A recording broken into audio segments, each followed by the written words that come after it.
Hey guys, so this is going to be the final installment of the answers to the questions you asked video series that I've been doing. I think this is number 5.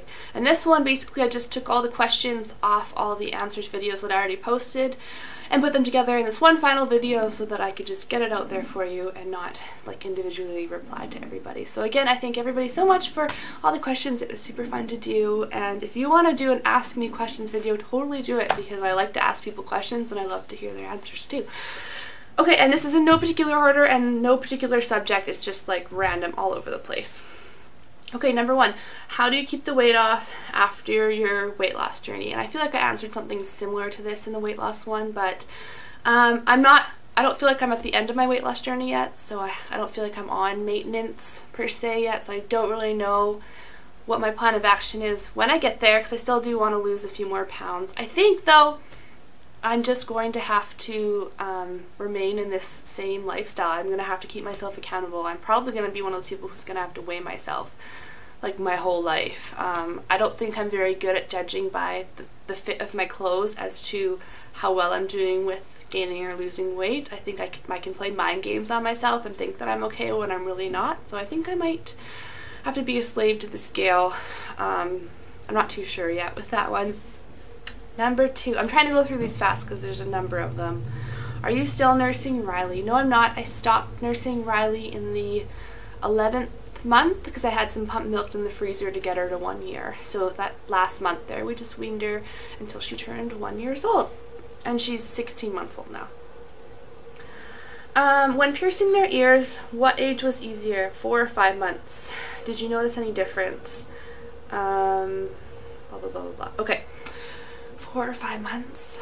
I don't know that I noticed a huge difference, but if I were to do it again, I think I would do 4 months, because at 5 months they're just a little bit more development, like farther along with development, a little bit more aware. I think 4 months was just easier because there was less chance of her touching her ears, things like that. So if I had to do it again, I'd say 4 months, but it really depends on you and the choices you want to make for you and your family as to when you want to pierce your ears, or if you want to pierce your daughter's ears.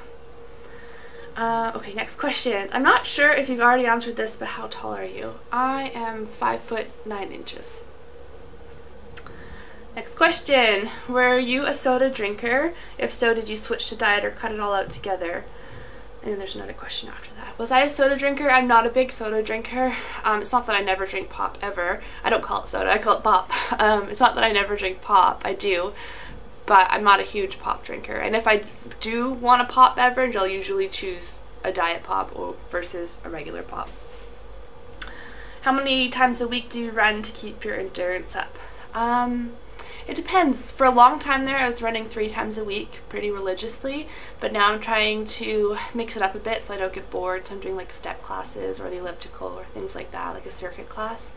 But right now I'm running at least once a week along with those other things. And if I don't do those other things, then it's probably about 3 times a week.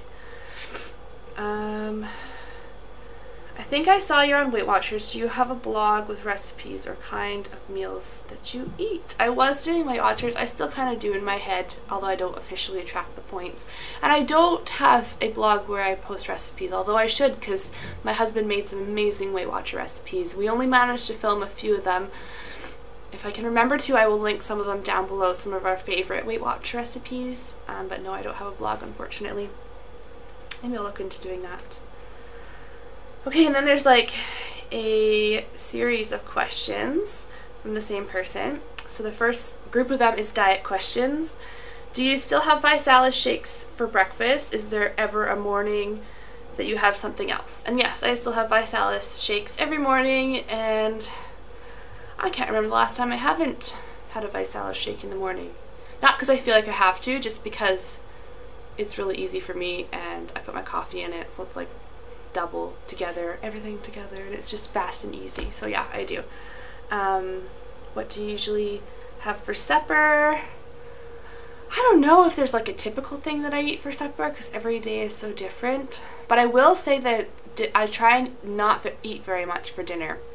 Reason being, because I eat quite a big lunch. I don't know why. Lunch, I just feel like I'm hungry and I need the food, and So I eat quite a big lunch, and then other reason is I'm a nighttime eater slash snacker, and I haven't been able to break that habit.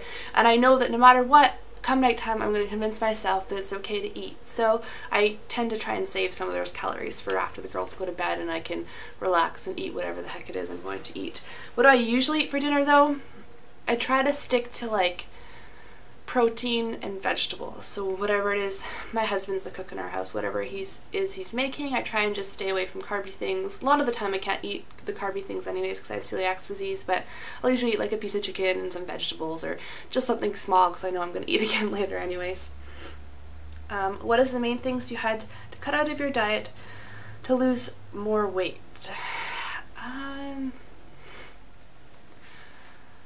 I don't know that I necessarily cut out anything in particular. I think it's just that my like portion sizes went from like this much to this much. I just slowly over time weaned myself down on the portion sizes. And I guess as I was doing Weight Watchers, I became more aware of what was nutritionally more beneficial for you and kept you full longer.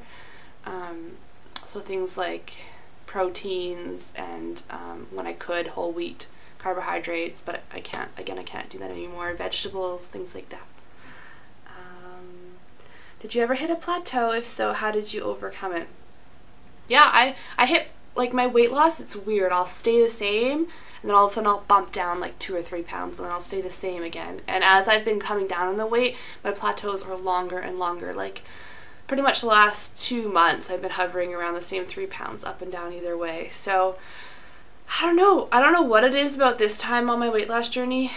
In the past, plateaus would just totally discourage me and I'd be like, what's the point? But there's something in my head telling me this time that there's no end in sight. I just need to keep trucking along. This is my new life. I just need to keep doing it. Eventually they'll come off. I just need to keep doing what I'm doing and staying accountable. I don't know if that's a lame answer, but something in my head is just telling me it doesn't matter if you plateau, it doesn't matter if you gain weight. In the end, you'll be happier if you just continue trucking along. So, are you still following Weight Watcher points? Not officially, I don't track or anything like that, but again, doing Weight Watchers for so long, I'm pretty aware of what things are worth and how many points that I can afford in a day, so I guess kinda.